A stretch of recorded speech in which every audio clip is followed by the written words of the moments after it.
Hi friends, कैसे हैं आप सब। आई होप आप अच्छे होंगे। मैं हूं नैना गुप्ता और आज की हमारी स्टोरी का टाइटल है साधु और खजूर। एक दिन की बात है, एक साधु गांव के बाहर वन में स्थित अपनी कुटिया की ओर जा रहा था। रास्ते में बाजार पड़ा।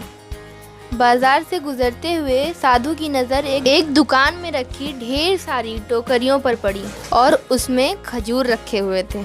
खजूर को देखकर साधु का मन ललचा गया। उसके मन में खजूर खाने की इच्छा जाग उठी, लेकिन उस समय उसके पास पैसे नहीं थे। उसने अपनी इच्छा पर काबू रखा और कुटिया चलाया। कुटिया पहुंचने के बाद भी खजूर का विचार साधु के मन से नहीं निकल पाया। वो उसी के बारे में सोचता रहा। रात में भी उसे ठीक से नींद नहीं आई। अगली सुबह वो जब जागा तो खजूर खाने की अपनी इच्छा को पूरा करने के लिए पैसे की व्यवस्था के बारे में सोचने लगा। सूखी लकड़ियां बेचकर खजूर खरीदने लायक पैसे की व्यवस्था ज़रूर हो जाएगी। ये सोचकर वो जंगल में गया और सूखी लकड़ियां बीनने लगा। काफ़ी लकड़ियां एक साथ कर लेने के बाद उसने सारी लकड़ियों का एक गट्ठर बनाया और उसे अपने कंधे पर लेकर बाजार की ओर चला गया। लकड़ियों का गट्ठर भारी था, जिसे उठाकर बाजार तक की दूरी तय करना आसान नहीं था, लेकिन साधु चलता गया।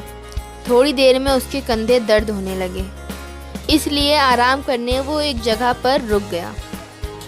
थोड़ी देर आराम करने के बाद वो फिर से लकड़ियों को उठाकर चलने लगा। इसी तरह रुक रुक कर किसी तरह वो लकड़ियों के गट्ठर के साथ बाजार पहुंचा। बाजार में उसने सारी लकड़ियां बेच दी।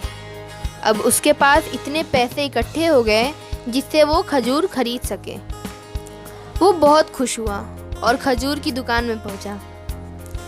सारे पैसों से उसने खजूर खरीद लिए और वापस अपनी कुटिया की ओर चल पड़ा। कुटिया की ओर जाते जाते उसके मन में विचार आया कि आज मुझे खजूर खाने की इच्छा हुई। हो सकता है कि कल किसी और वस्तु की इच्छा हो जाए। कभी नए कपड़ों की इच्छा जाग जाएगी तो कभी अच्छे घर की, कभी स्त्री और बच्चों की तो कभी धन की। पर मैं तो साधु व्यक्ति हूँ, इस तरह से तो मैं इच्छाओं का दास बन जाऊँगा। बस ये विचार आते ही साधु ने खजूर खाने का विचार त्याग दिया। उस समय उसके पास से एक गरीब व्यक्ति गुजर रहा था और सारे खजूर उसे दे दिए।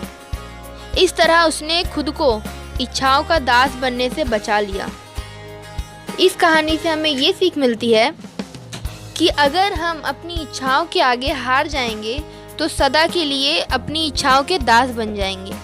मन बहुत ही चंचल होता है, उसमें रह रहकर इच्छाएं होती रहती हैं, जो सही भी हैं और गलत भी।